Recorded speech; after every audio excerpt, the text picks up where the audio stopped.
In the deep recesses of one's mind, there is a voice, a guiding light through the darkness, a connection to the other side. You're ready to wake up, you're going to wake up.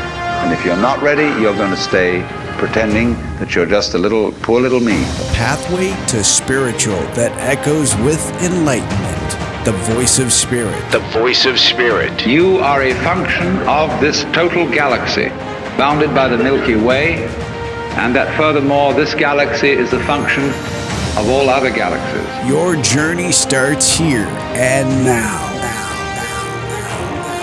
With your host and connection to spirit, Leo Bonomo. Hi, welcome to Core Radio. You're listening to Leo Bonomo, the voice of spirit.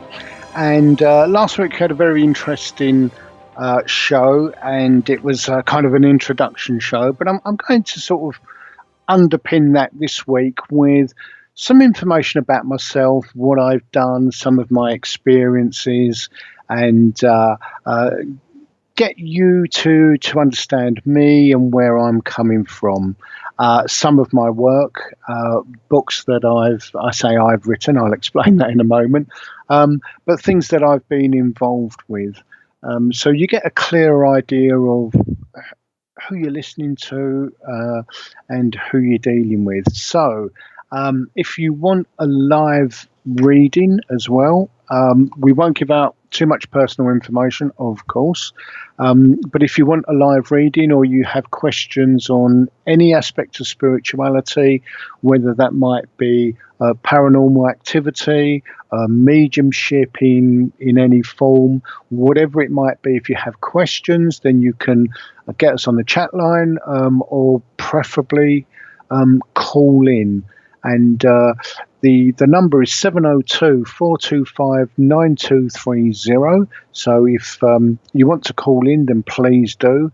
And you can have a free reading and you can see how I work. There's lots of people out there that talk a good talk, but hopefully we can walk a good walk. And I know I'm tempting fate, although I don't believe in that word, a little bit by saying that, because hopefully the connection will be right the first one.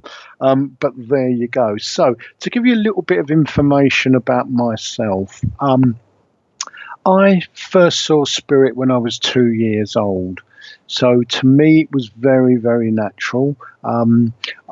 That was my real first memory of spirit, really. And I say memory because it was a memory.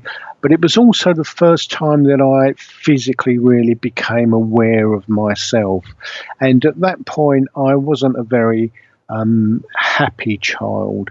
And happy from the point of view, I knew I'd come here from somewhere. I knew that I didn't belong here. I wasn't very happy at being here. So there was a real sense of self of, here I am, back again.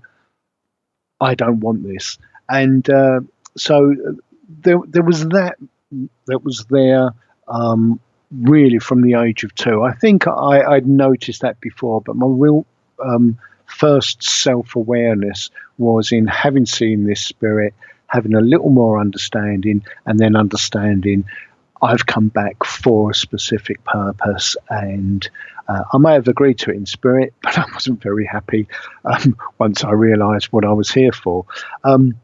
So the spirit that I saw, I used to live in a place called Forest Gate, and that's in London. It's not a suburb really. It's Greater London, and next to Forest Gate is a place called Manor Park and Manor Park Station and Manor Park Cemetery. And we'd been to see a cousin, and it was about 7:30. It was summer. The light had started to fade, but it wasn't dark by any means. And I was between my parents, my mum and dad, and we walked past the cemetery wall, and there's a very slight curve there. And as we were walking to the slight curve, I realised that someone was behind me. So what I did was I turned around, and if you can imagine somebody just the cemetery must have been extended a little more than it was, because a gentleman horizontally rose through the pavement, upended and stood up, and was just looking at me. And that didn't seem weird to me at all. As I say, there was some knowledge that, I'd come here from somewhere. So that didn't seem to be too strange to me at all. The only thing that I wasn't quite sure of was the man was dressed in a top hat, tails, and so it was the dress really that was a bit strange. I was looking over my shoulder, and my dad said to me, are you okay? Is there something wrong? And I just said, there's a funny man behind us. So we all turned round. My dad couldn't see him. My mum couldn't see him. I couldn't see him. So I thought that was a bit strange. We turned back. I glanced over my shoulder again, and the gentleman was there. And then my parents turned round. He disappeared, and none of us could see him. This happened 2 or 3 times. So that was my first conscious memory of spirit and other things. And as I say, apart from the clothing, none of that seemed strange to me. It was perfectly normal. And my first introduction to spirit. From there, I have been privileged to have had, in some senses, a very wonderful childhood. The childhood with family life was a bit strained, and was, I know now the experience was needed, but I wouldn't say in some ways it was the best childhood ever. From a young age, I then began to experience all kinds of wonderful things. So people would appear in my bedroom. I would have people physically be there so they could move things. I once had, trying to get off to sleep, I once had a small white hand, tiny hand, about 6 inches off the floor, disembodied, push the door open. I've had blankets snatched from me. I've been physically lifted up towards the ceiling and spun around and levitated in different ways. The most wonderful things. I've had all kinds of people appear. One time I had a seance trumpet appear, and I was trying to get to sleep, and all I could hear was woof, woof, woof, a kind of buzzing sound as this trumpet went round. Now, a seance trumpet is usually made of cardboard. It can be made of aluminium. It's very light, and the reason it's light is it doesn't take much energy really to lift it. And I could hear this thing going round. Now, this thing must have been slightly heavy and going at a tremendous speed, because being under the blankets and very, very curious, I wanted to see it and its movement. And so I gradually started to sit up, and as I sit up, this thing hit me on the head, and I promptly got back under the blankets.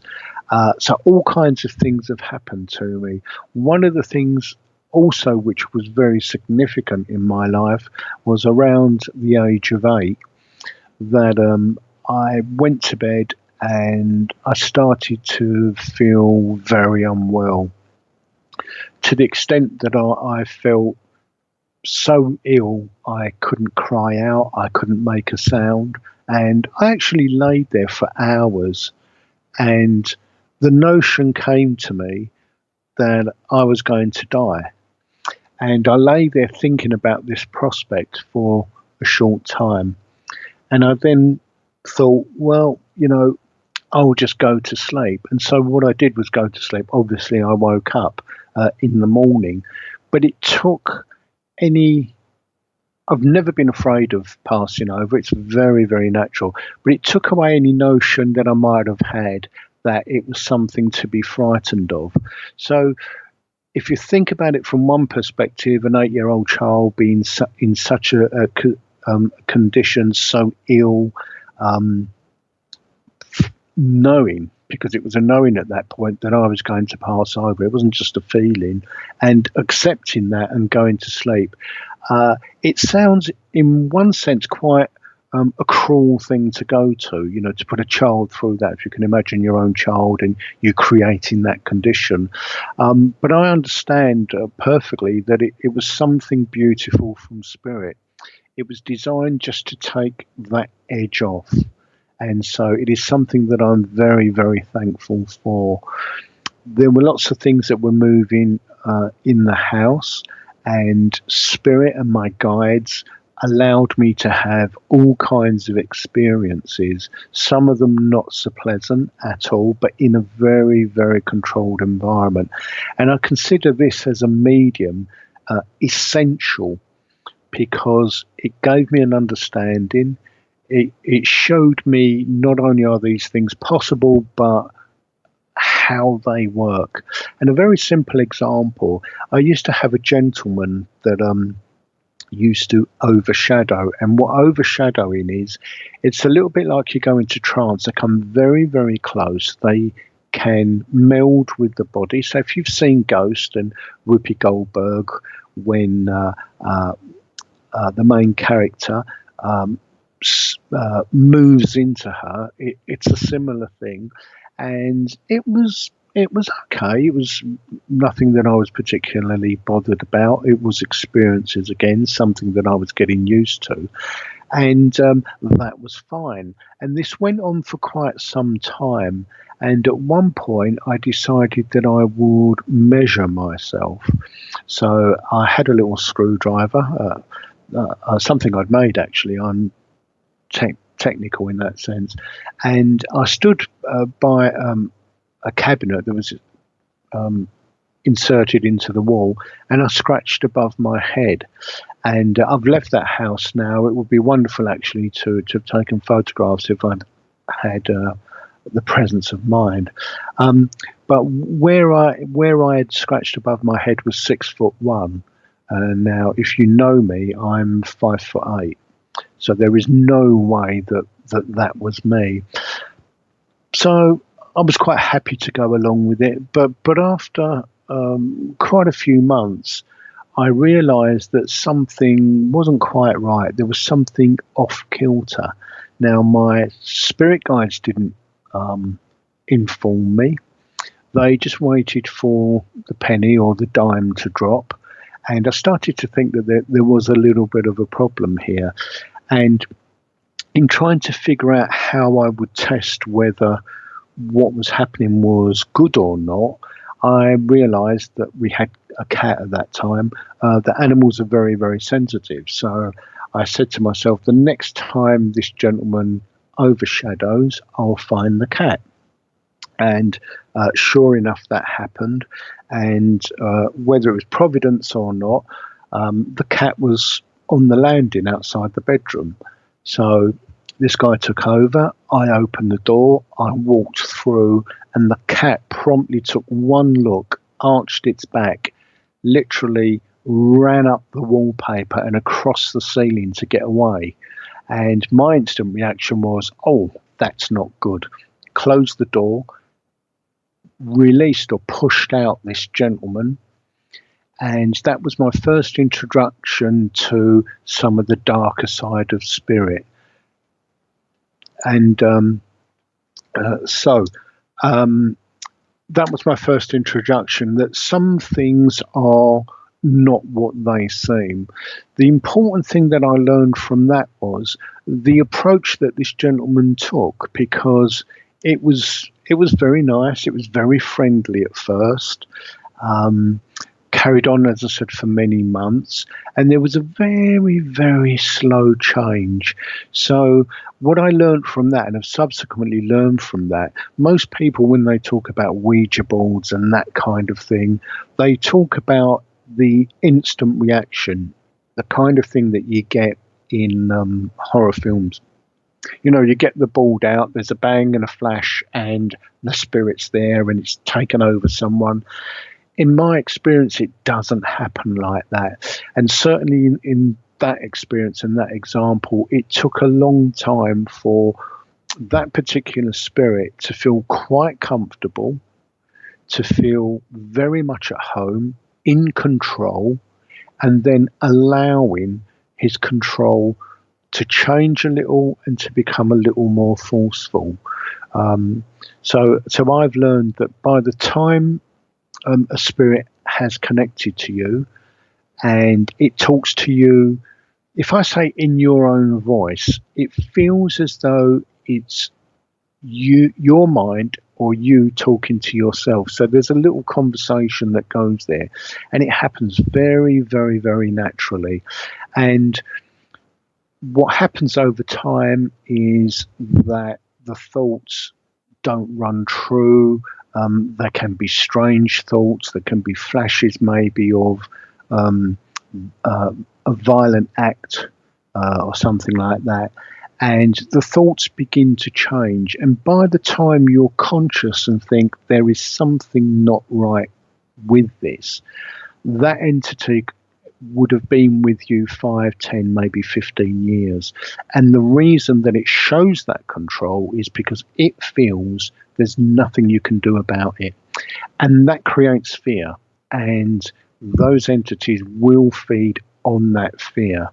So there was a great lesson in that for me. I do house clearings. You can do them at a distance.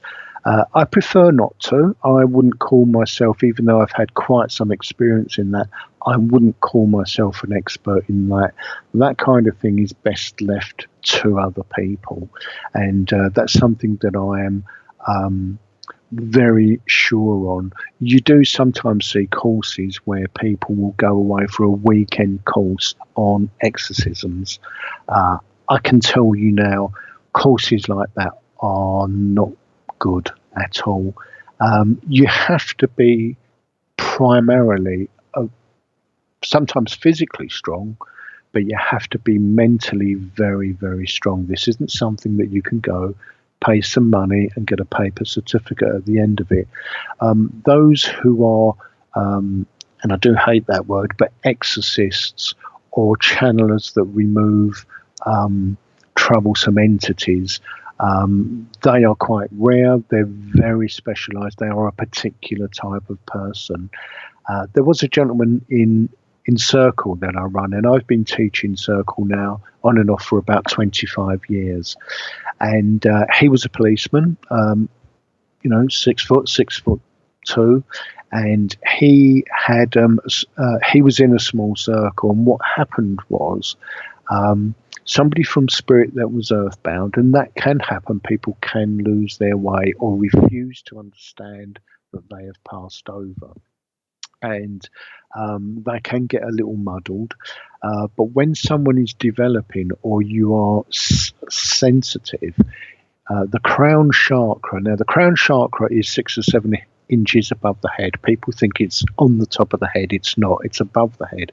But the crown chakra, most people describe it as being sort of purple or that kind of colour. I always see it as brilliant white light.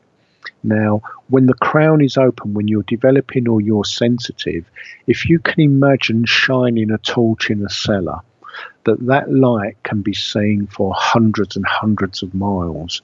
Now, what happens is entities of all kinds, some that are just lost and needing help. There are others with a much grosser agenda. They can see that. So they all kind of collect, if you like, and some will try.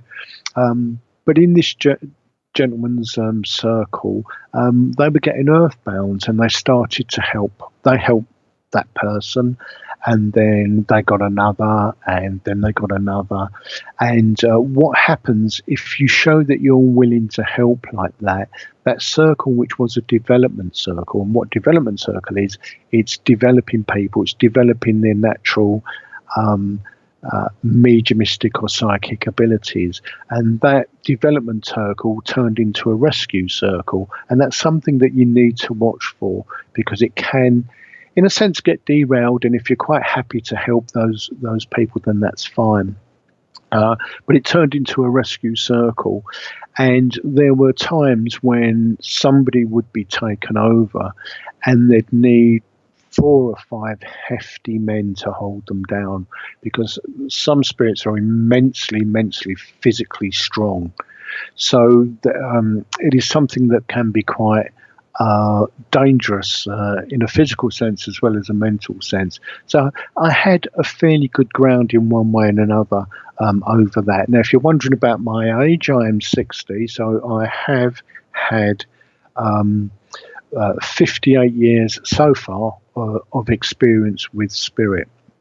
So, and it's been a mixed bag, thank God. Lots of experiences in all kinds of ways, and so it was a grounding to an introduction, if you like, to things not always being what they seem. So I was very grateful for that. I've had reincarnation experiences as well, and when you're developing, there comes a point where blockages, either from this life and quite often from past lives, rise up and they need to be purged. And that is something that I'll talk a bit more about in after the break, those purges. I was also privileged when I was young to astral project, and if you don't know what that is, that's the astral body coming out, and you can journey, and there are techniques that you can use and ways that you can learn about that. So that is something that I used to do. So I used to do that at will. I thought it was wonderful. My personal name for it when I was young was flying, because it is literally escaping your body, and you can fly like Superman, as David Bowie once said. So that was something else that I really enjoyed, and that stopped when I was about 10, coming up for 11, and that was purely because puberty was starting to kick in, and we're sensitive enough psychically, etc., without all the emotions running. So people will find that will start to taper off during the age of puberty. Okay, we're just going to go into a break now. So hopefully you've enjoyed that. There's a lot more to come, and I will speak to you after.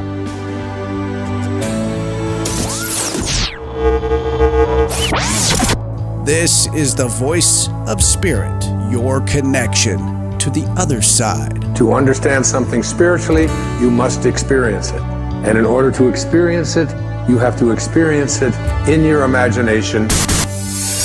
Explore with us by calling 702-425-9230. That's 702-425-9230. Give us a call now. Worldwide callers use Skype name KCOR Radio. Everything that now exists was once imagined. Therefore, everything that is going to exist must first be imagined. Back with your guide to spirit, Leo Bonomo. Leo Bonomo. After these brief words from our sponsors.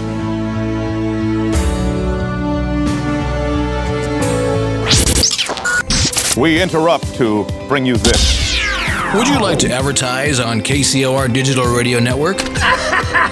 This is what I'm talking about. At a fraction of the cost of traditional radio advertising, why not?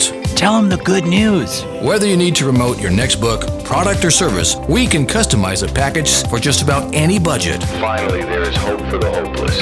Why limit yourself to a tiny local market when KCOR can brand you to the world? Here's all you do. Visit KCORradio.com or contact our sales department by email at saleskcorradio.com. We want it now! See the difference with us by letting us work for you. This ain't reality TV! The KCOR Digital Radio Network. Dear John, uncontrolled high blood pressure is serious, and I can quit whenever I want. But when I quit, you quit. Sincerely, your heart. To get your high blood pressure to a healthy range, visit heart.org/blood pressure. A message from the American Heart Association and the Ad Council. Thursday nights are about to get weird on the KCOR Digital Radio Network. Join hosts Timothy Beckley and Tim Swartz as they go exploring the bizarre. Jet across the cosmos with two of the most electrifying paranormal researchers in the known universe. Thursday nights at 7 p.m. Pacific, 10 p.m. Eastern. Exploring the bizarre takes you deep within the world of the unexplained. UFOs, ghosts, lost worlds, cryptozoology. It's time to take back the night with hosts Timothy Beckley and Tim Swartz. Exploring the bizarre. Thursday nights at 7 p.m. Pacific, 10 p.m. Eastern. Only on the KCOR Digital Radio Network.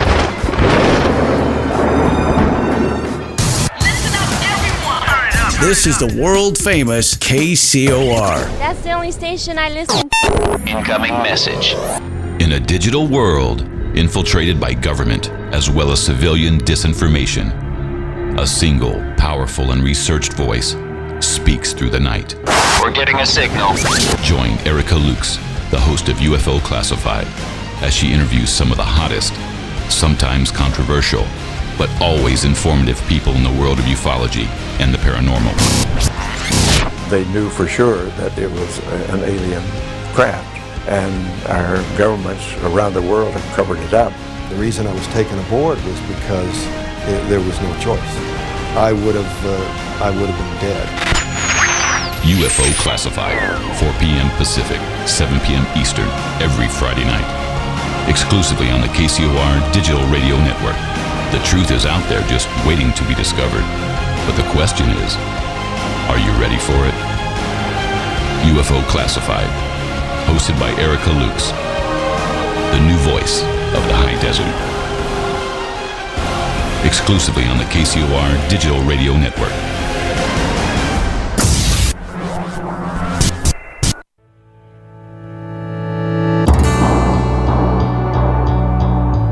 Welcome back to the Voice of Spirit, your connection to the other side. There's no accidents in this universe. We all show up here with a purpose. There's an intelligence that is a part of everything and everyone, and all of us are connected to it. Connect with us on Twitter by using hashtag KCOR.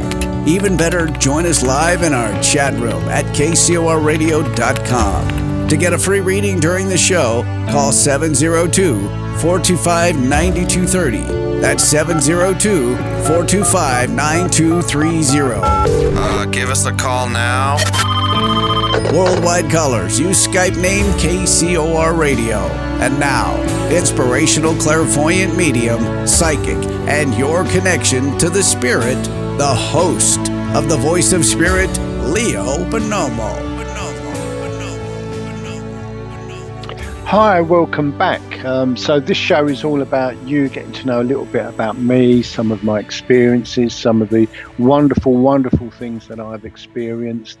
And that includes some of the dark things, because lots of people have the impression that this subject is all light and fluffy and it's all clouds and angels and lots of love. And yes, it should be.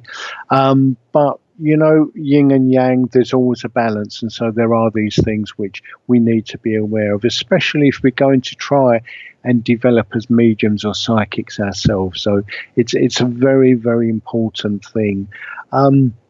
So I was talking about astral projection, and what astral projection is, the astral body, it is part of us, is coming out and walking around. There's no limit to where you can go. Okay, let's have a look. We've got Kimberly here from Australia, and she said, I was told that we all have the gift of being a medium, but most don't know how to tap into this gift. Is there a thing a person can do to develop this gift? Well, thank you very much, Kimberly, for getting in, for Skyping us on that. Yes, everybody is psychic to a degree. Now, we can awaken that and use that, and sometimes you can develop into a medium as well. So what so many people don't understand, and I've actually met some mediums who do not understand the difference between psychic or medium. It's a very, very important thing. Some psychics are mediums. All mediums are psychics. Now, the difference between the two is a psychic will pick up on energies from around you, energies from you yourself, and energies from things that you may own, for example, watches or rings. So they pick up purely on those energies. Now, what a medium does, a medium can pick up on all those things as well, but the source of that information is completely different. That source comes from spirit, from the afterlife. So this is where the two things blur, because a lot of information can be given identically or very, very similar. The important thing is, with a psychic, they're picking up the energies from you and things around you and around them. A medium picks it up from spirit. Now, what I would advise, Kimberly, is if you can look up in your local town a spiritualist church. Some of the bigger organisations, they can charge you a lot of money. My own training did cost an awful lot. I was training for 8 years and privileged to train a place called the SAGB, the Spiritualist Association of Great Britain. It had a great reputation, some wonderful, wonderful mediums that worked there, trained there, and demonstrated there. So yes, we all have a gift. What I would suggest is joining a development circle. Now, as I said just before the break, I've been a development teacher for over 25 years now. And one of the things that you can test yourself to see whether or not you have a gift, and that is knowing whether some things are happening or just going to happen. For example, and so many people have this experience, you may not have seen a friend for years, many, many years, and the phone rings and you think, I wonder if that's Julie or, John or whatever it might be, and it is them. So everyone has this instinct. So I would go to a development circle. Now, the important thing about the development circle is that you have to feel very comfortable there. So you have to be comfortable with the people that attend and also the teacher. And it doesn't matter whether the teacher's an international medium, all over the TV and demonstrating everywhere. You have to feel comfortable with them. And that's what I would suggest you do. I do feel myself that you certainly have that gift. As I'm talking about you, I'm actually seeing someone with blonde hair. So hopefully that would be you. Do let me know. But that's what I would advise. Find a spiritualist church near you. Go in, see a demonstration, see a medium working. Quite often, if they come to you, they will also tell you again that you have that gift. And I would ask at the church. Most churches run circles, or there can be centres as well. But most churches would run circles. When I was teaching at my local church, and I was at that particular church for over 10 years, they charged £3 for an evening, and it was about an hour and a half long. If you go to some of the big institutions, they will charge you sometimes £20-30 per night. So there's a huge difference. It doesn't necessarily mean the tutors are any better. As I say, you have to feel comfortable. But that's certainly what I would do, Kimberly. Go along and see, Google it and see where there's churches close to you, and do it that way. So hopefully that's answered your question. If you have any other questions, then do Skype in again and we'll get round to it. So, so it's given me a chance to explain about the difference between a psychic and a medium. I have known mediums that have not understood that difference, and sometimes they get quite indignant. I've been doing this for 40 years. them, and my feelings are, well, you should know. You should know the difference. While we're on that particular subject, you can sometimes see if people are having difficulty with the spirit connection. It happens to all of us. It's not infallible. Some mediums will switch over to psychic. Now, to my mind, there is nothing wrong with that, but I think you should be honest with the person, and then you need to let them know how you're working. We've got another question here from Lulu, and she says, Leo, what if you have a gift and you don't want it? What you can do, Lulu, because not everyone appreciates it, there are aspects of the gift as well. For example, precognition, second sight, whatever you want to call it, can sometimes, like mediumship, be a double-edged tool. So it's nice getting, premonitions of babies being born and good things happening. Sometimes you start to see train crashes, whatever, that kind of thing. So the thing to do is to acknowledge that you've seen it, that you've got that information, and just ask your guide or tell your guide and just say, thank you very much. That is not what I want. So you have a lot of control. People think that you don't have control, that you're at the mercy of it, but you have an awful lot of control. Now, Lulu, I was just asking myself, or asking my guide, whether you know what the chakras are. It's spelled CHAKRAS or KRA. And when we begin to develop, what we do is we start to manipulate those chakras. So in actual fact, they never close. They're always open. But for our purposes, we open them and close them. So what we're learning to do is to manipulate those.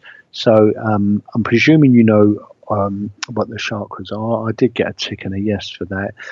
So when we open up from the base chakra to the crown chakra. If you don't want that kind of experience, what you need to do is see the crown chakra. I always see it as brilliant white, as I said. See it disconnect from spirit. So again, it's quite a long beam. See that drop down to where it's stationed 6 or 7 inches above your head. See that go out. And there's like a small tube of light that then goes down to the forehead chakra, which I always see as indigo, which is what most people see as the crown, and see that dim and go out, and follow that down to the throat chakra, and that is a beautiful sky blue. See that dim and go out, and follow that energy down to the heart. The heart is green. See that go out, and down to the stomach, and that's lemon yellow, and see that go out, and down to, it's called the spleen, but it's not where the spleen is. So it's about an inch below the belly button, but it is center of the body, and that's orange, and see that go out, and then down finally to the base. Now the base is really where the groin is, and that's a dull red, and just see that go out. Now what I teach my students is something not many people teach, and that's how to close down very quickly, and I'll go into that in a second. So once you've closed all those, or you've seen those, or imaged seen those images and closed everything down, what I do is put myself into a huge eggshell and fill it with brilliant white light. Now quite often it will change colour, so if you need healing, for example, or you need energy, the light may change colour. That's perfectly fine. That's absolutely fine. Now the reason that I use that image of an eggshell, that was given to me by my guide many decades ago. Lots of people, if you talk to them in the industry, will describe armor or a cloak of protection, To me, a cloak of protection's never, ever made any sense, because a cloak, by definition, is open at the face and open at the bottom. Sometimes it doesn't even have a hood. So to me, that image is flawed straight away. So I always use the eggshell. Armour, as you know, face masks can be lifted up. It doesn't protect everywhere because, you know, there are gaps to move. It has to move with the body. So I always use an eggshell. Now, what I teach, and no other teachers teach, is how to close down quickly. There's a very, very good reason for that. If, for example, you're in a restaurant or a bar and you get that feeling, oh, something's going to kick off, there's something not right here. What people do who are not trained properly is they try and find out what it is they don't like. And essentially what you're doing is you're creating a handshake, or you're extending to an invitation to whatever it is that may be there. Now, sometimes it's the building itself. More often than not, it's a person or a group of people that are there. You are literally, and this is where the phrase comes from, getting bad vibes from that atmosphere. And if you try and close down in the way I've just spoken about, it's quite a thing. You know, you go through numbered steps. If there is an entity there that does have bad designs on you, then it will interfere with that train of thought. So you'll lose your place, you'll forget what you were doing. That in itself is a sign to say there's definitely something not right here. So what I teach is to clap.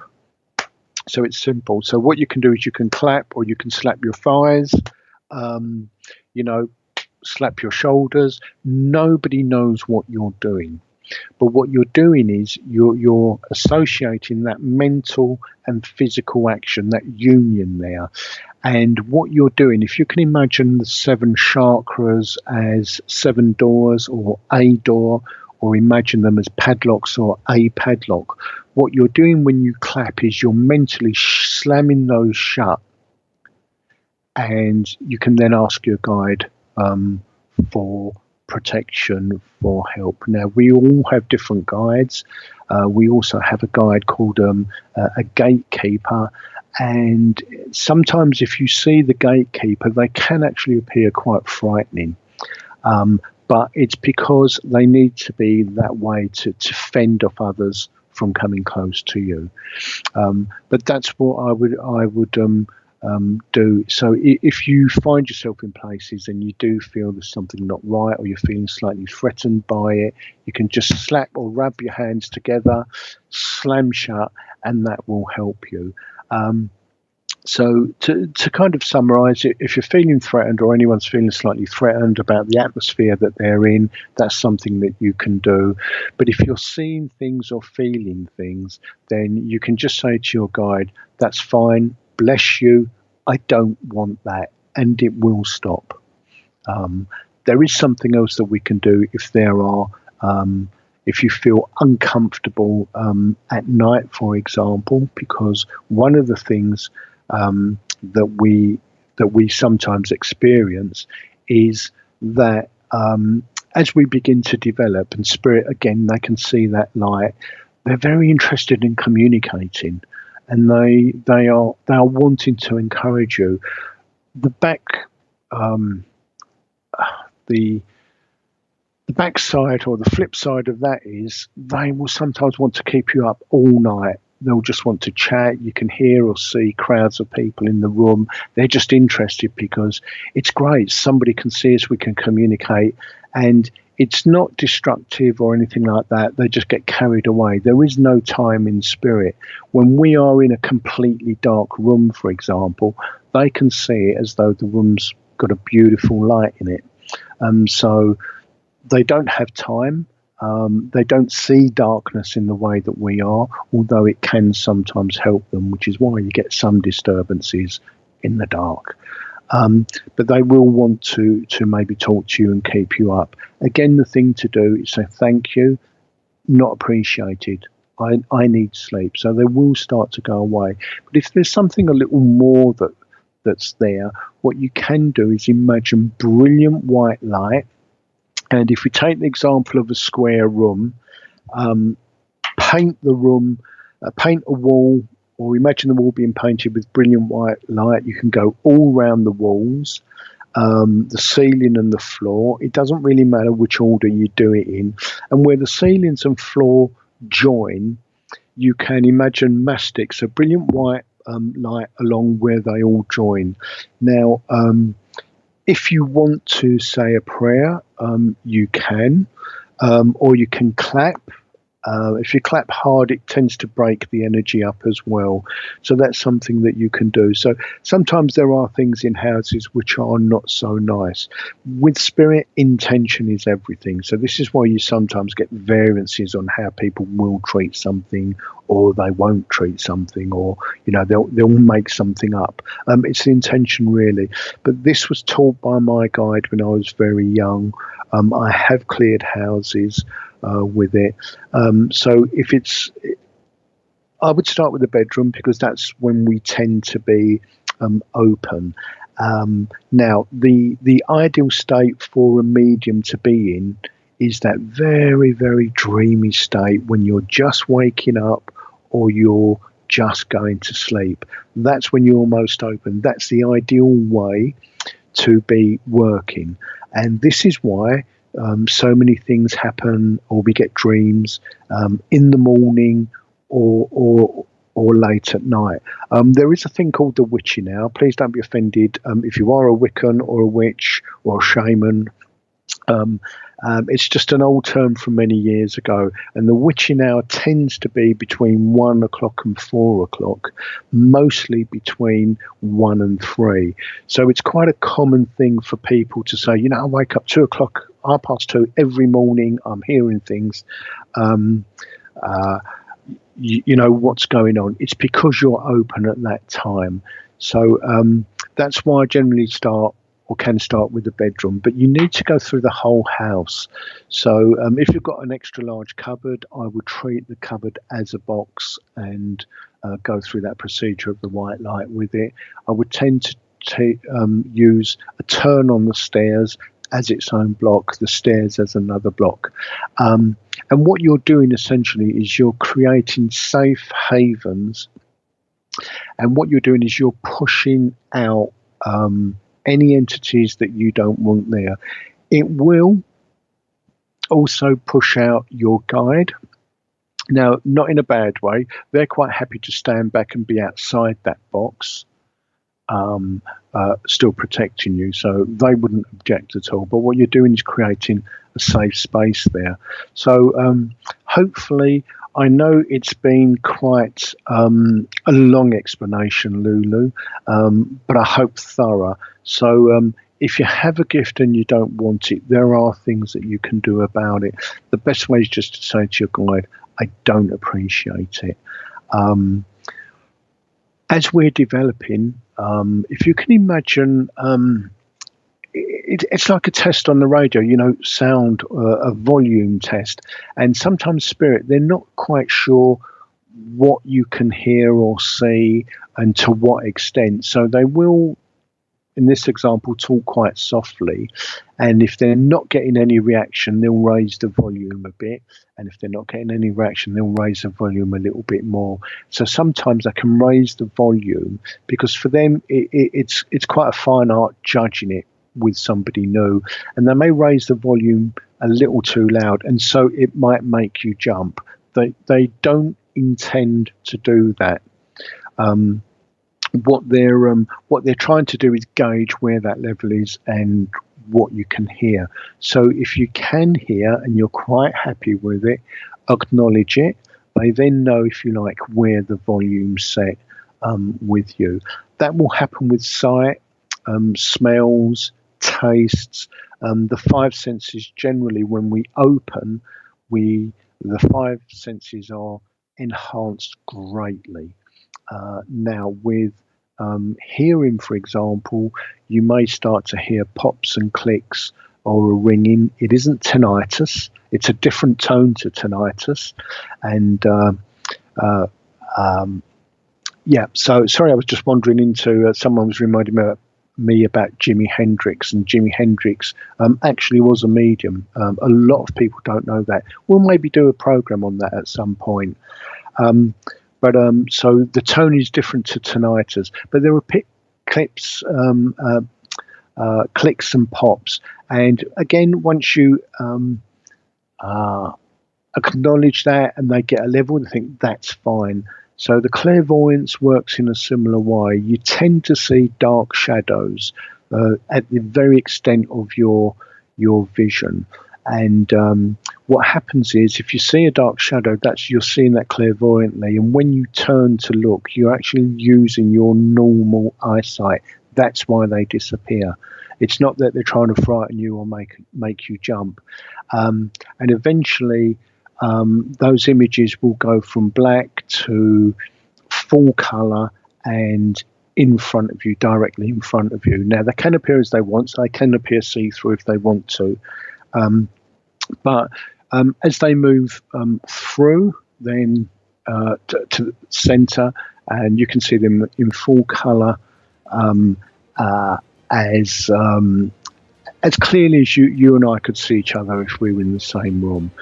So it's all on a level. Everything we do, mediumship-wise, is on a sliding level. So that's something we'll discuss maybe after the break, or in another program. But we're just going to go into the break now, and we'll be back right after this.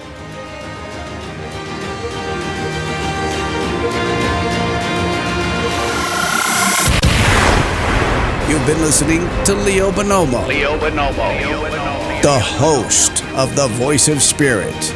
Live every Thursday, 11 a.m. Pacific, 2 p.m. Eastern, exclusively on the KCOR Digital Radio Network. For more information on the show, guests, and host of The Voice of Spirit, or to book a private reading, please visit leo-bonomo.com. That's leo-bonomo.com. Your connection to the other side is just a phone call away. The Voice of Spirit. It is amazing, is it not? This is KCOR Las Vegas, home of the Digital Radio Network, broadcasting from a shack just south of Area 51. Wait, that doesn't exist. This is the KCOR Digital Radio Network. Now for the news.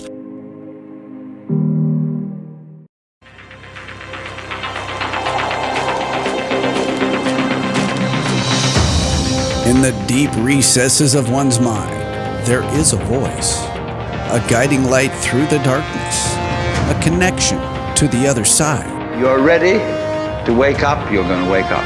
And if you're not ready, you're going to stay pretending that you're just a poor little me. A pathway to spiritual that echoes with enlightenment. The Voice of Spirit. The Voice of Spirit. You are a function of this total galaxy, bounded by the Milky Way, and that furthermore, this galaxy is a function of all other galaxies. Your journey starts here and now.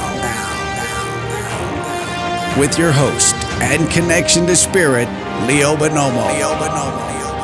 Hi, welcome back. Lulu got back in touch through Skype. She actually lives in the UK, so that's wonderful as well. Just to thank me for that advice. Spirit would never ever force you. There's a misconception as well that they can take your free will away. Those that intrude, those entities that intrude and affect you are breaking spiritual law. There's a system in place that corrects that. So whatever we do in life, spiritually or physically or mentally, we're not really talking about heaven and hell in the biblical sense, but there are rewards for things we've done right, and we have to personally make up for those things that we do wrong. And nobody judges us. We judge ourselves. When we get over, we are absolutely transparent. Our thoughts can be read, everything in spirit is done by telepathy. We are completely open. There's nothing that we can hide. The other interesting thing is that when we pass over, we know right from wrong. We know immediately. We're not going to plea bargain. We're not going to talk ourselves out of it. It's either right or it's wrong. So we know that as soon as we get over. One of the things that people sometimes get very, very upset about is if a criminal plea bargains, he's murdered some people and then gets a very light sentence, or turns criminal evidence and gets taken, looked after and that, and you think, he's got away with it. We don't get away with it. We do not get away with it at all. In my book Summerland, that's SUMMERLANDE, you can find that on Amazon. It is available all over the world. That book was written by automatic writing. So basically what happened was I went into a trance. Spirit physically wrote the book. When I woke up, I would read it as though, well, it was the first time I'd read it. So it was quite astounding to me. It took about 3 years to write, but physically writing, because of the gaps, it took literally about 3 months to write. The nice thing was, apart from a full stop here and there, the book was complete. Didn't need anything apart from a few accents, which I needed. There are some Scottish characters in there, so there was slight accents which I had to put in, but the book was complete. It explains about spirit. It explains how we get on, how we can be useful in spirit. The only work that's there really is of a spiritual sense, or of us improving ourselves. So there are rest homes, there are hospitals, there are special places with people that have problems of one kind or another. So they are looked after. Summerland is what you would equate with heaven. So that's where that is. There are lower realms as well. Now there is a spiritual law, and that law says like attracts like. That works doubly so in spirit, but it also works here. So you tend to draw people to you who are like you. And that may sound quite flippant, but what my guide said to me after reading, I never remember readings unless there's a lesson for me personally as a teacher, or as to pass on to my students, or as a lesson for me. And what my guide said, which I actually found quite shocking, was if you truly want to see yourself, look at the people you attract around you. And that is so relevant, because, if you look around and you think, oh, I really don't like him, and he's loud, he's obnoxious, he does this, she does that. You're connected because there is an attraction of some kind. And if you think about it, it is disturbing to the spirit. It's disquieting. But if you look, you'll see people, and it does make you think, why are they there? Now, sometimes it is because a lesson is needed, but there's still something attracting that person to you. And that's not meant to frighten you or upset you. It's just, once you start becoming aware of that and you can make changes within yourself, you can attract a whole different set of people, different set of circumstances around your life. So if we pass to spirit, I did mention this on the other show, if you pass to spirit and you've been a torturer or a murderer, you will find yourself in a plane or a sphere, we can call it a world, of people that are like that. So if you take this world, you can imagine being in a world of 7.5 billion people, they're all murderers, etc. We need to make amends for what we've done. We can't just say, oh, we're sorry. We have to be truly sorry. And once we are truly sorry, and there's literally a spark of light there, we will be taken the next plane up, and it's at that point that we go through what we've really done and have to make amends to people. So we can't play bargain. We can't just say, well, it was a mistake, whatever, I'm going to heaven. It doesn't quite work like that. So there is no hell, but there are conditions that we make for ourselves. So we know immediately once we get over. So the book explains those kinds of things and gives examples of some of the lower planes. It talks about reincarnation. It also talks about Jimi Hendrix, who was a medium, and I had to get permission from the Hendrix Foundation. And when I originally did that 10 or 12 years ago, they didn't like the connotation. They absolutely said there's no connection, it's not true, we're not giving you permission, etc., etc. But eventually that view changed, and that was partly because of Jimmy's brother Leon, and others, including Clapton, talking about Hendrix and the spiritual side of his work. And if you listen to certain songs, not really the main songs, although Purple Haze is actually about astral projection itself, and the original version was much, much longer. It was 2 or 3 times longer than the actual single version or album version. But if you listen to some of his songs, you can see that Jimmy was very, very well connected spiritually. He used to astral travel. Eric Clapton used to say you could tell when he was connected because, for example, if he was eating a meal, the fork would just be about at the mouth and he would stop and stare into space and he'd be completely gone. So Jimmy was connected all the time, and that come through on stage, of course. One of the songs which is quite obviously about spirit is something called Belly Button Window. So if you want to Google that and listen to it, it's actually about a young child waiting to be born. And this child senses that the parents don't want it. And the lyrics go, if you really don't want me, you've only got about 200 days. Obviously, that's for the termination. But he talks about that, and there are several verses in between. And then he says quite blatantly, if you really don't want me, I'll be glad to go back to spirit land.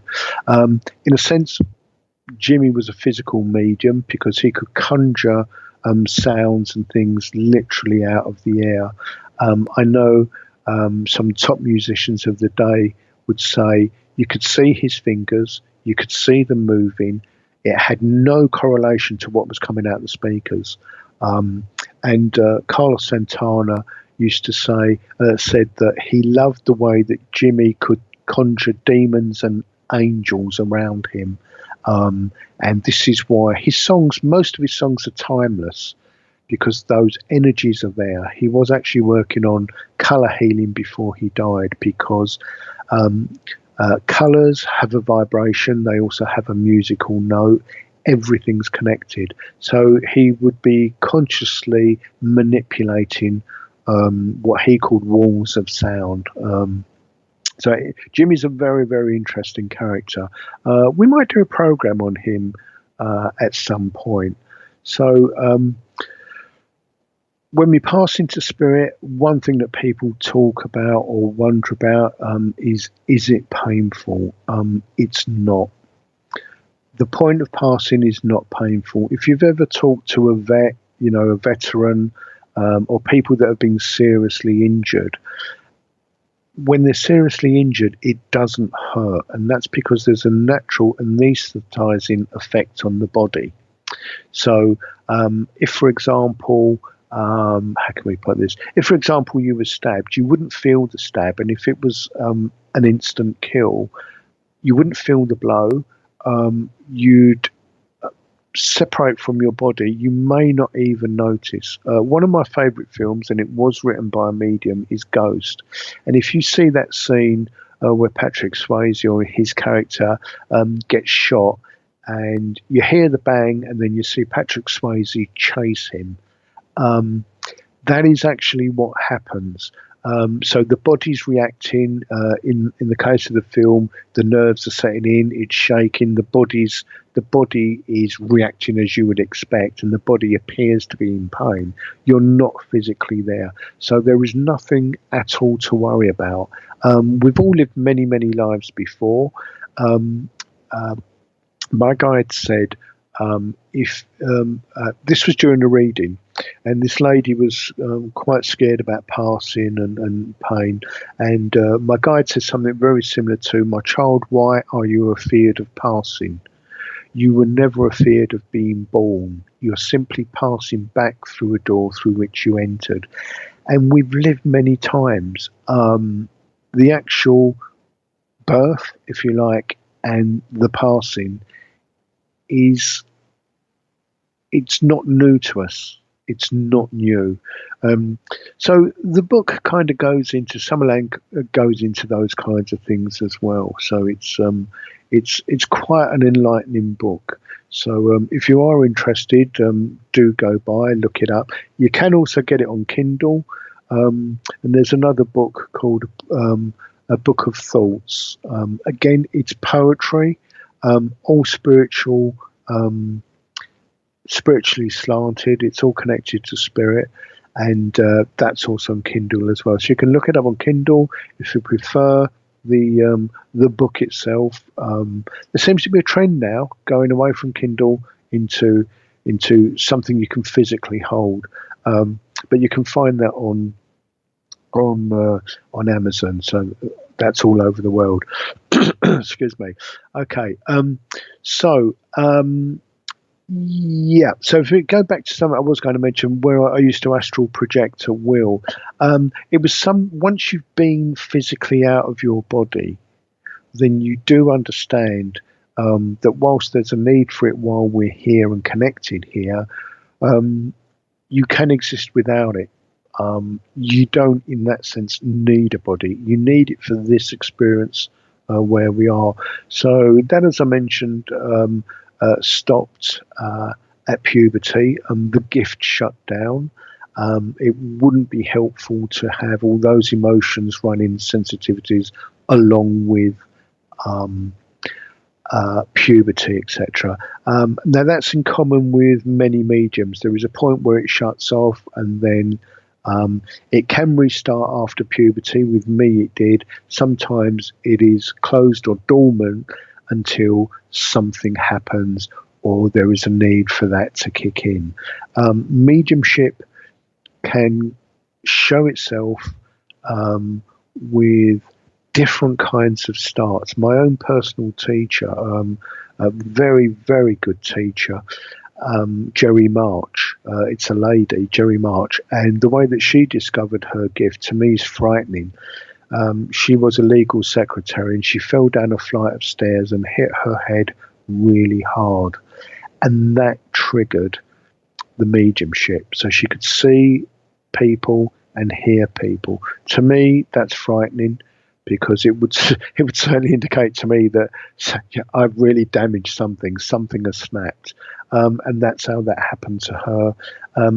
People sometimes awake, because that's what we call it. They wake up after near-death experiences, that kind of thing. So accidents can trigger it. Shocks can trigger it. I was talking to a lady last week, and she had been assaulted violently by her husband, and that had triggered the mediumship and the psychic energies kicking in. During the Second World War, I'm sure it happened at other times, but lots of prisoners that were tortured or very, very badly treated, they would astral project, and it was the body's way of giving them relief. So they were free from the pain. There was that real sense of being away from the body and being able to do all kinds of things. And then, of course, they need to return to the body. So it happens in circumstances of torture. It's a trigger, if you like, or something has to trigger it, and then we naturally astral project. The last time I astral projected was when I was in my late teens, and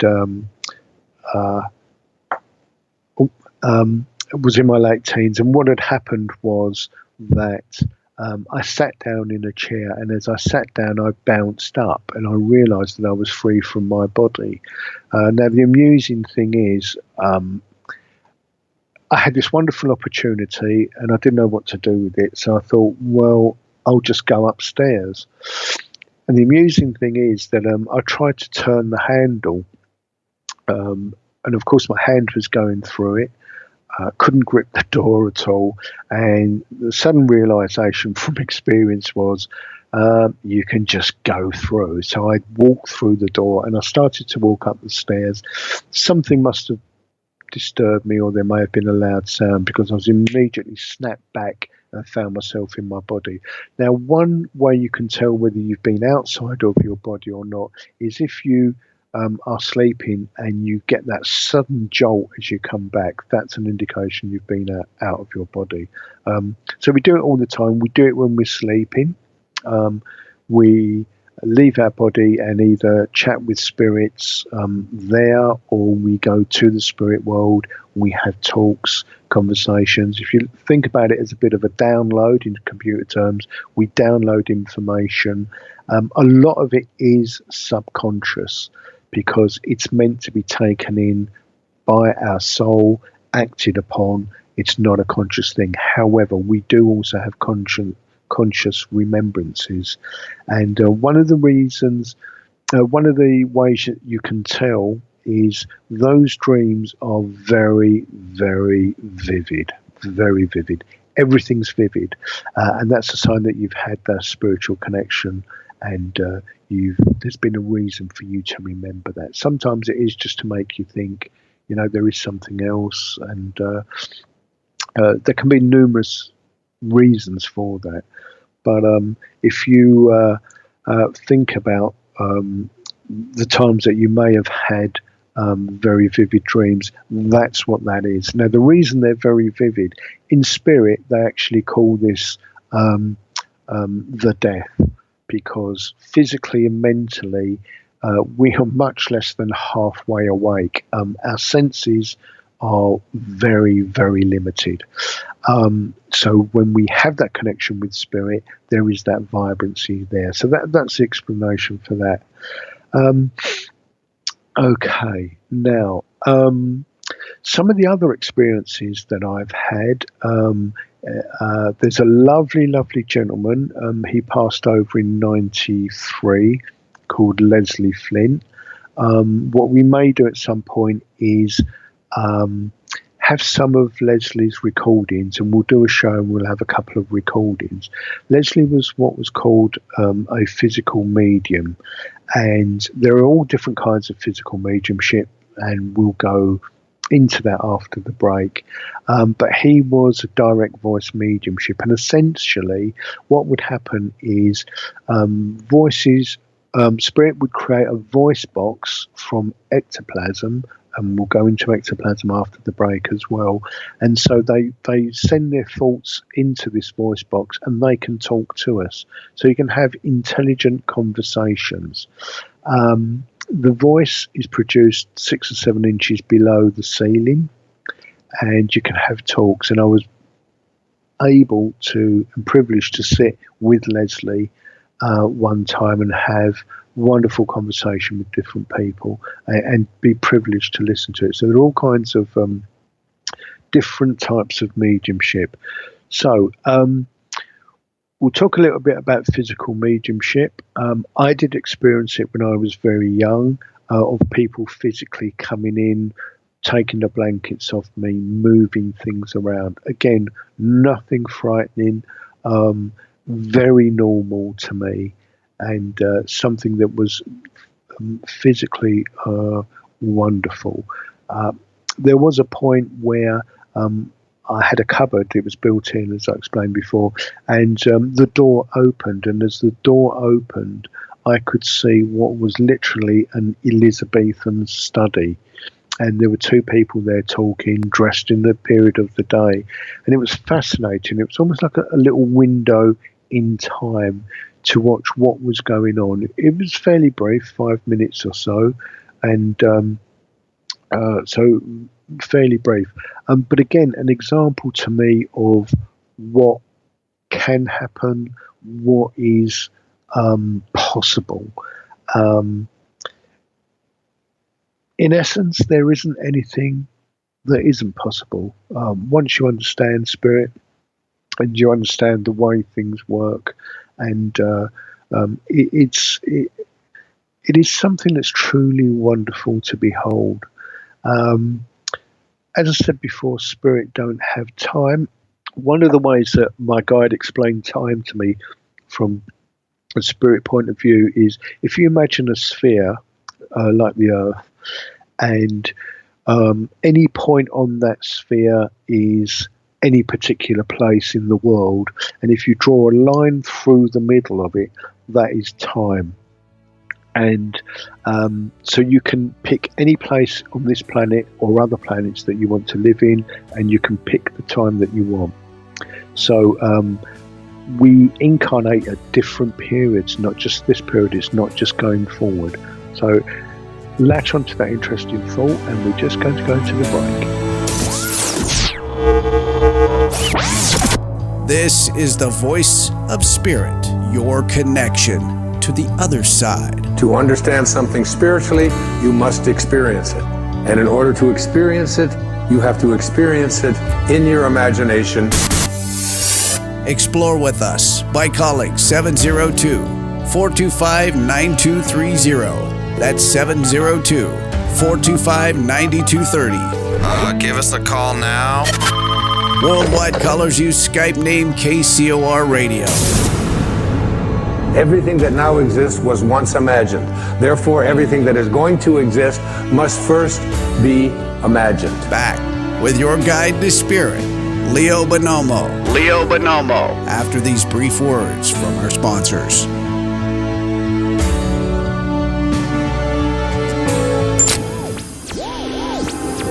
"1 million miles till midnight."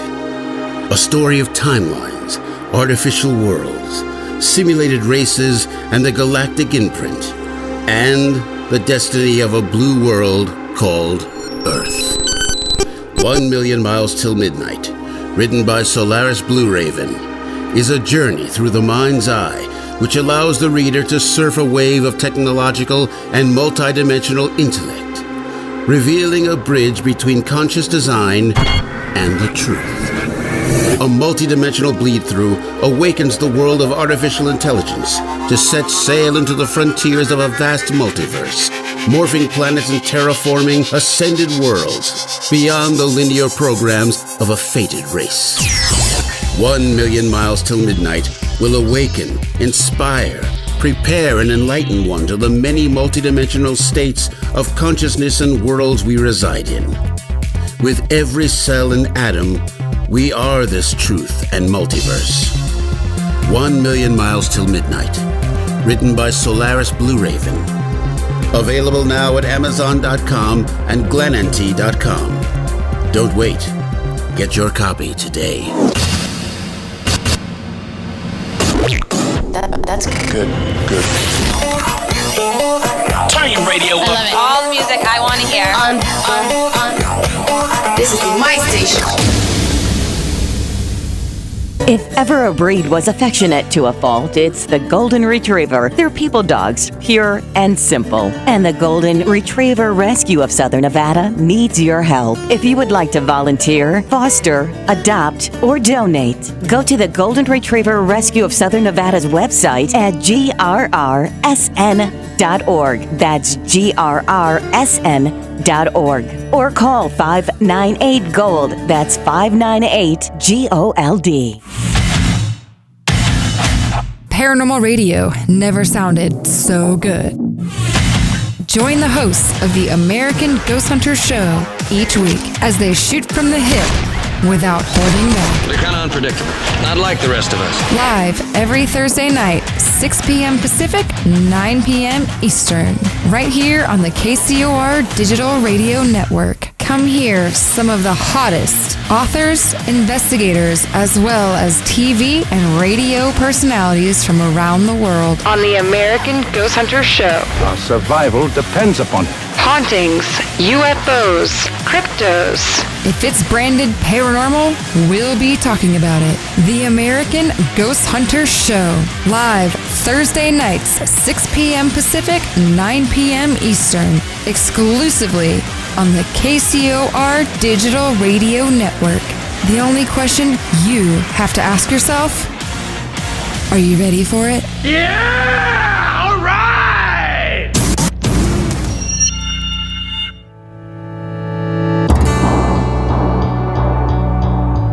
Welcome back to the Voice of Spirit, your connection to the other side. There's no accidents in this universe. We all show up here with a purpose. There's an intelligence that is a part of everything and everyone, and all of us are connected to it. Connect with us on Twitter by using hashtag KCOR. Even better, join us live in our chat room at kcorradio.com. To get a free reading during the show, call 702-425-9230. That's 702-425-9230. Give us a call now. Worldwide callers, use Skype name KCOR Radio.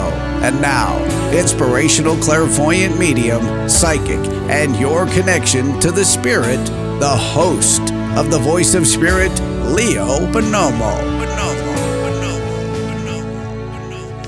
Hi, and welcome back to the final segment. Hopefully you've been interested in some of the things I've talked about. I think I could fill a good 5 or 6 hours with some of my experiences over 58 years. So whilst I thought it's a great subject, we'll get through lots. Time just flies when you're enjoying yourself. I was talking to the producer, Tina, during the break, and she was talking about her dogs and what do I feel about animal psychics. It's the same energies. Some people have more of a penchant for working with animals, or have more of an interest in animals and healing animals and wanting to divert it that way. Lots and lots of animals come back from spirit. I've had some very, very unusual animals come back. Parrots, turtles, a spider one time, all kinds of animals. And the nice thing is not so much the insects, they just kind of come through evidentially, but the more evolved animals, if you like, because everything's communicated by telepathy in spirit, so it doesn't matter about languages, it's all mind connection. We can have great conversations, and so sometimes animals will come by just to say thank you to that person for the life they lived. They may have been rescued, and they'll talk about various things, and it's wonderful for the person that may have had a relative come through and there's been some kind of information to get, a rabbit or a dog or a horse, you name it. The most unusual thing I ever had come through was a giraffe, and the person being given the message knew exactly what was meant by that. The most unusual thing, I was doing a psychic fair some time ago, and I was waiting for a communicator, mum, uncle, aunt, friend, whatever it might be. And this dog came through, and it was the only thing there. So I started to talk about this dog, described it. And the dog actually gave the whole message for half an hour. I've never had an animal give a complete reading before. So for me, that was a first. Knowing what I know, sometimes, with spirit, I'm absolutely blown away. And other times, very blasé. It's like, yeah, they can do anything, why not? Why should that surprise me? So it's very much a mixed bag in that sense. one thing I'm eternally grateful for and very humbled by is I learn something every single day. And mostly what I learn is I don't know anything. It's a little bit like being at kindergarten and then seeing, I don't know what qualifications you have in the States, but CSE, O level, S level, which is super level, masters. It's like being at kindergarten and just suddenly seeing all this information up to masters, and it's so humbling that figuratively speaking. Well, I don't really know anything. It's very humbling. It's a subject that goes in so many different ways that there literally is no end. You could have 100 lifetimes here and not know a fraction. I mean, in eternity, we do have eternity to live. So I was going to talk about, we're also discussing sort of aliens and that. In a few weeks' time, I've got a wonderful, wonderful gentleman. If you're into this subject, he is world renowned, truly is. It's a gentleman called Robin Foy, and he did something called the Skull Experiment. It's SCOLE. Now, Skull is a little village in England. That ran for 5 years, and lots of marvellous evidence was given on brand new, unopened film. Messages were written by Edison, all kinds of people. But one thing that happened was that also aliens, or what we would call aliens or terrestrials, also came through. And if you think about it and think about animals, animals are spirits in another form of body. And it's the same with terrestrials. There was a very respected gentleman, an astrologer called Patrick Moore. I believe he's still alive, but it was the longest running series ever. It started in 1945, I think, and it was called The Sky at Night. And he came on one time talking about extraterrestrials, and I thought he was going to slate the thing and the possibility. And he said, within our galaxy, there are billions of possibilities of life if we just take the very extreme of what we've got. So carbon life form only, sun, water. There are billions of planets in our galaxy that could hold life. Now, if we extend that a little bit and have slightly different kind of atmospheres, non-carbon life, obviously that would go up. But we're talking about billions upon billions upon billions upon billions of galaxies. The chance that we are the only people anywhere ever is nil, to be honest with you. It's got to be nil. The flip side of that is, because a lot of people believe we are absolutely unique. If we are unique, shouldn't we treasure this planet? If it's the only one, and yet, if you're seeing a spiritual sense, as well as an environmental sense, what we're doing to the planet's absolutely appalling. But there you go. So there are aliens. Some mediums now admit that there are aliens as guides. Some actively communicate with them. So when we're talking about mediumship, we're not just talking about, your mum's here, she wants to say hello, that kind of thing. To me, those are normal things that someone would say when you've not seen them for a while. But to me, that's not evidential. Skeptics go on an awful lot about, there's this trick and there's that trick and, reading body language and that. Well, I'm a great believer in giving prediction. If you can find me one skeptic that can tell you how to read body language wise, how you can read a prediction, that'd be fantastic, because it can't be done. And I'll give a very small example of this. A company that I work with, the customer service officer was chatting on Skype one day, and she said, she just wanted a very short reading. And again, it's because she reminded me afterwards. And I said to her, within 6 months, you will move home. And she said to me immediately, apparently, don't want to, can't do it, never going to happen, not got the money, never going to happen. And she called me back after a couple of months, and she reminded me of the conversation, and she said, we are moving. I'm quite blessed that I get lots of predictions. If you look on my site, you can find some of those as well. So I'm a firm believer of prediction as evidence. You can't body read it. You can't implant a thought, as they do in magic shows on the TV, of, right, I'm going to make sure this guy picks out, the Ace of Hearts or whatever it is, and you ask lots of questions in the theatre, and there's the Ace of Hearts. You cannot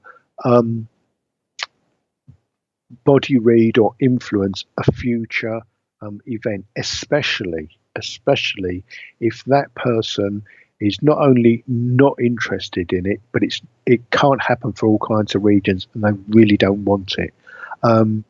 So you'll find as we go on, and sometimes predictions will come through on the show as well.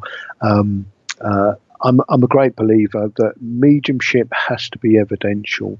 It's no good, as some mediums say, well, talking to a 78-year-old woman, say, oh, I've got your mum, she's in spirit. It's like, yeah, who figured? That's not my kind of mediumship. I don't work that way. I like to be evidential, and I like that reaction when people will come back and say, something, you told me I was going to change job in a couple of months' time or whatever. It's happened. To me, that's evidential. It's something a skeptic cannot refuse. I mean, they will do, of course, or they'll try, but they can't refuse. You can't pre-read future events. So that's something that I'm very, very interested in. It's something I'm known for, and it happens not all the time, but it does come through. You'll find when I start to do readings live that I like to give information, confirmation, all the way through the message. And the reason that I do that is so whoever I'm reading for, and I know we're still connected, because that communication can drop, it can fail. But I think it's nice that you give that information and then the confirmation. The confirmation can come through in the strangest ways as well.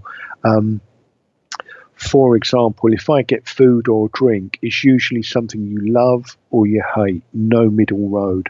And so the communicator will just throw in something about a particular food. It can also come multivarious ways, really. Sometimes the strangest ways. But so that's something to look forward to when I'm going to do live readings for you. Okay, well, Lulu's back on. Bless you, Lulu. She says, how can you connect through a phone line or across the net? How is it a feeling? Okay, well, to be honest with you, there is no time or distance in spirit. So the fact that you are using a phone is just a focus object, a little bit like reading tea leaves or psychometry, which is where the reading of objects. So it's no real different. Now, with me, it works one of two ways. Sometimes the communicator is with me, giving that information. I see, hear, touch, smell, taste, all of those are highly developed. So, for example, sometimes if I'm feeling a little bit down or I'm not well, spirit will give me a taste of brandy in my mouth. So they're physically giving me brandy. In a phone reading or a Skype reading, sometimes they're here with me, giving me that information. other times they're actually with the person and giving me the information. So they can be, if you like, one of two locations. And what used to happen years ago, I did stop doing it because, and these are two good examples.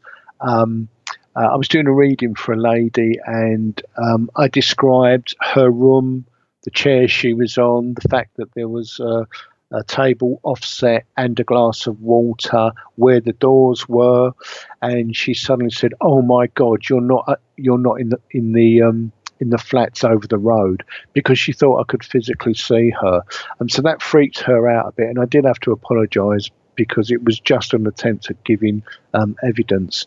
Another time, I was doing a reading for a lady, and I told her that she had moved house and that what she'd lived in was a very old house, which she said she understood.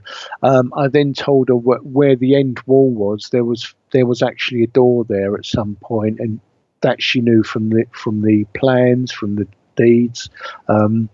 I told her where windows had been moved, etc., etc., and she was quite happy with that. That didn't freak her out. For her, it was of great interest. So the method, if you like, of doing readings is it's the same whether the people are physically here or could be thousands of miles away in Australia. I read for people all over the world. It doesn't interfere with that at all. It's a very natural thing, Lulu. So hopefully that would make sense. It can be feelings. We're all individuals. We all read a different way. So in our minds, we all have a secret code, if you like. So, for example, a red balloon may mean one thing to me and one thing to you. And what Spirit will do is, if the red balloon for me means holidays by the seaside rather than a birthday, if they wanted to indicate that we're now going to a seaside, and I would get other information along with that, they would show me a red balloon. So I know immediately they're talking about holidays or whatever. So our minds work very differently. And what Spirit do is they build up that library with you. So the old adage of a picture paints 1,000 words. You can get 4 or 5 images flashed at you if we're talking about clairvoyance, and you can give an hour's reading from that, because as you begin to link into those images and explain what they mean, then more information comes along. Something else that you may find interesting, if, for example, I was talking to you and my grandmother appeared to me, what I would need to do is describe my grandmother and her characteristics, and they would match your grandmother. It's so much easier for a spirit, rather than give me all this information, going through this, show me this picture, trying to muddle the way through. If they give me my grandmother and I simply describe her, it's spot on. So there are lots and lots of shortcuts, and mediumship should be simple. There's that abbreviation, isn't there? KISS, keep it simple, stupid. And the simpler it can be from Spirit's point of view and from my point of view, the easier it is. You talk to some mediums or psychics and they make out that it's so complicated and I've sweated blood over this and we've done it. It's not. Mediumship should be and is simple. Nobody wants to work that hard, and the simpler you can keep it, and the simpler you can make that transition of the message, the better it is for everyone all round. So there are lots of different techniques. There are lots of ways of reading. I know many of you will not have heard of flower reading. So this is a plant. That works on the basis that you would be the only person in the world to have picked that flower. And without going into too much detail, because we've got a few minutes left, for example, someone may cut a flower with a knife, they may cut them with scissors, they may cut them at an angle, straight across. Some people will twist and bend. Some people will just grab and pull.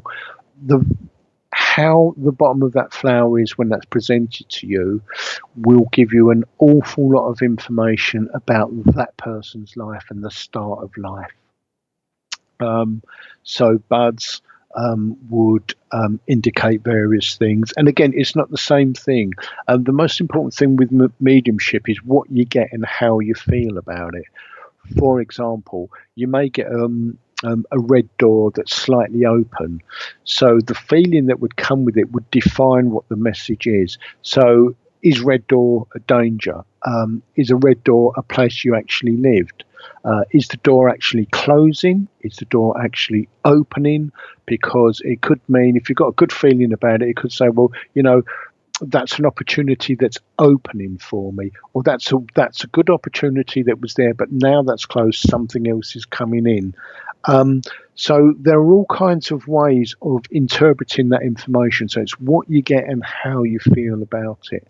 The interesting thing with plants is where the bottom of the stem is if not birth, but very close to the start of life. And where you've got the top of the flower, it's either up to present day or maybe slightly more into the future, not too far. But we can read rings, any kind of jewelry, any kind of object. And people feel that, you know, an object has to be old. It has to have some sort of prominence with it. And what we do in circles sometimes, I will take an old, a new pound or a coin, press some energy into it, cleanse it, hand it to a student. They will force energy into it. The next student will read it and give a reading from that. That student that's given the reading will then force energy into it, hand it to another student. They will give a reading for that. It depends how big the classes are. Some of my classes were 25 people, and each would give a reading from that coin, and it's because of the energy that's forced into it. So some objects you can influence, and this is where, you know, we get this idea of bad objects and that, and it's the energy that's put into it. We don't have to take much notice of it, to be honest with you, but from a mediumship point of view, that is something that's quite interesting. So the distance of the object or the person that you're talking to doesn't really have any relevance at all.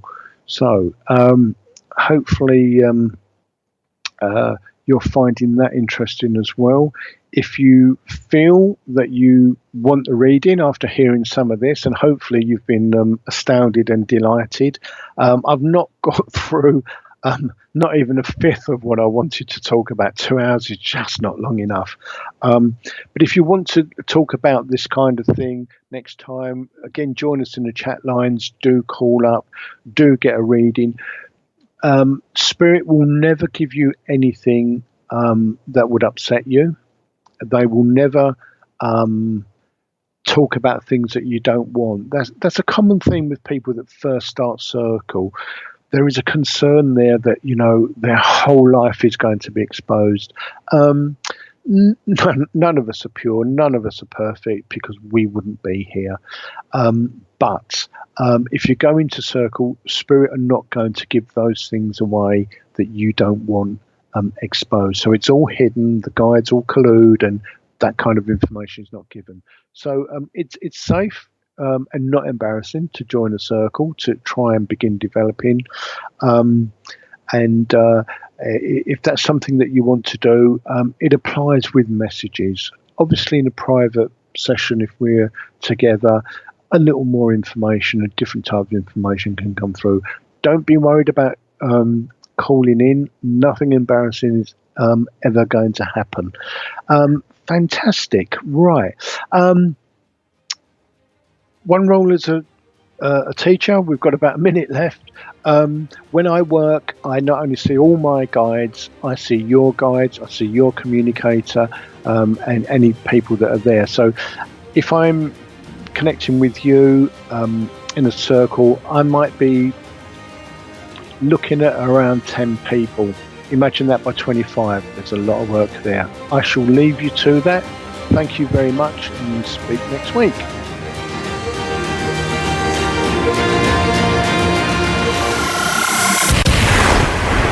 been listening to Leo Bonomo, the host of The Voice of Spirit. Live every Thursday, 11 a.m. Pacific, 2 p.m. Eastern, exclusively on the KCOR Digital Radio Network. For more information on the show, guests, and host of The Voice of Spirit, or to book a private reading, please visit leo-bonomo.com. That's leo-bonomo.com. Your connection to the other side is just a phone call away. The Voice of Spirit. It is amazing, is it not?